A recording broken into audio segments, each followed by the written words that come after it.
This morning we were fortunate enough to join members of the Ongava Anti Poaching unit, performing one of their primary functions, which is the monitoring of the white and black rhino of Ongava. What they had done early this morning is they, on a normal patrol, had gone out and found fresh white rhino spoor in this instant, and had called it into us, and we were lucky enough to join them fairly early. On arrival, we were briefed by the APU team, APU standing for Anti Poaching Unit. They told us the do's and don'ts of what we should do while we were accompanying them on the spoor this morning. What started off as a cow and calf spoor, we took that spoor for a couple of kilometers, and it eventually was joined by an adult male, at least what it looked like an adult male from the spoor. There were some quite interesting markings along the trail. So when the bull had moved onto the scent of what looked like onto the scent of the female, there was a significant amount of white rhino territorial marking that was taking place. We were interested to see who the rhinos were that we were going to find, especially the cow and calf, as there seemed to be some indication that perhaps the cow was being followed by the bull, perhaps because she was in season. So we continued on this trail for a good portion of this morning. We found one or two spots where it was evident the animals had joined up and had actually lain down and rested a little bit. So there was an area under a tree which was clear of all grass, and it was clear that from the imprints on the floor that these rhinos had been lying down and resting. It was quite easy to differentiate from black rhino dung in that it's mostly full of grass. Black rhino obviously being browsers, they eat twigs and brush, whereas the white rhino eat only grass. So this dung was clearly white rhino dung, and it was very fresh. Shortly after that, we actually had a visual of the animals, and the APU identified the female as Leia, or Okui, one of our founding white rhino cows, and it's the following of the bull on the spoor.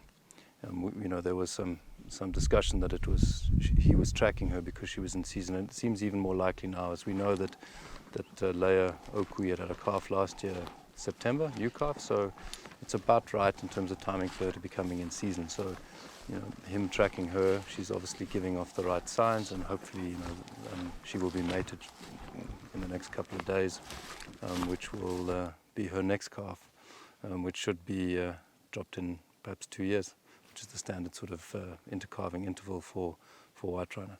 So it was a successful track. The actual sighting of the rhino was difficult. It was in thick bush. We actually moved off these turf plains, this Mopani shrubland, into sort of a rocky concrete area which has mixed Mopani and thick acacia felt. Quite ideal habitat for actually the other species of rhino on Ongava, black rhino. Actually, vettel nosel, die swal nosel leok das was as probleem komen dat was focus net die vettel nosel. Dus weet nie hoe swal nosel daar so nie maar ons uit het as by die dekbos kom mooi kyk. Okay, so I just asked why there was a change in how we were moving from the flat areas into the rocky sort of thick bushed areas, and he was just telling me that the reason for that was that thick bushed area is also good habitat for black rhino, and because we were focusing on a white rhino spoor, sometimes you miss those black rhinos that are asleep under that thick bush, and it can be quite dangerous. So he was making sure that we were all aware that we had to be careful and look out where we were walking. The APU weren't able to take identification photographs, but they were able to identify the animal, GPS the location of the animal, and fill in the sighting forms, which is important because all that information gets assimilated into our database for our rhino and our rhino program. So although we didn't get the ID photographs, the actual the tracking was a success because the rhinos were found, and they were found in good condition and healthy. Our main research project on white rhino has been the paternal and maternal genetic lines in our wild population of white rhino.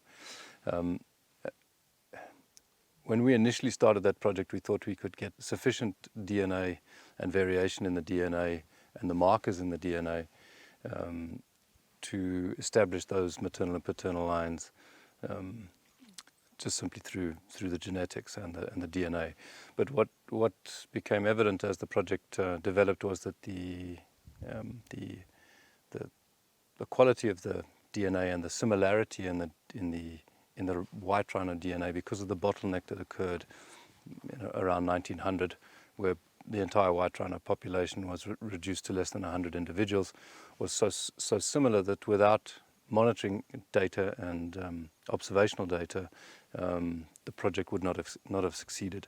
So, because we have such an active, and have always had such an active anti-poaching unit with a monitoring function, we have extensive records on the movements of these animals and observations in terms of what breeding had been seen, which bulls were present on the property at what time, which cows were present on the property at what time, and by overlaying that data onto the actual the laboratory data, so that the markers in the DNA in the rhino genetics, we were able to actually create the paternal and maternal lines. So without the observational data, the genetic project in white rhino parentage would have actually not succeeded. So it formed a fundamental part of our sort of our flagship project for white rhino.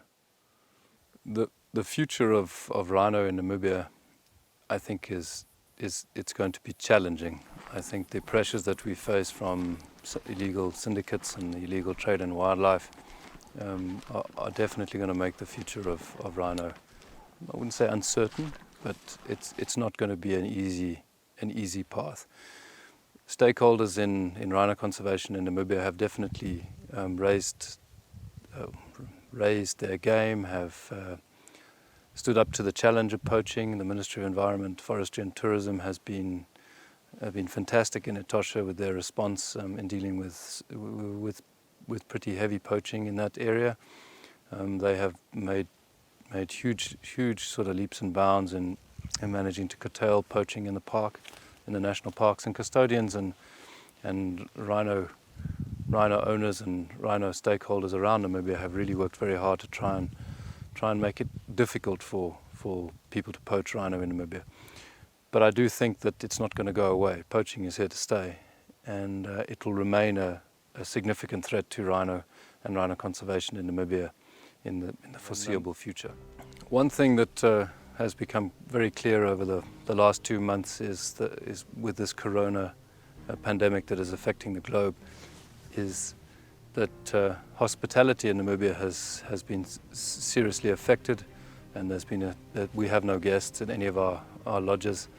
But the people who have had to stay behind to look after the game reserve and make sure that it is still here when hospitality recovers and guests come back and visit Namibia are the anti-poaching units of Ongava. They have to make sure that this environment and this wildlife haven is still around and still here for people to come back to in a few months or 12 months, whenever this pandemic and its global impact starts to slow down.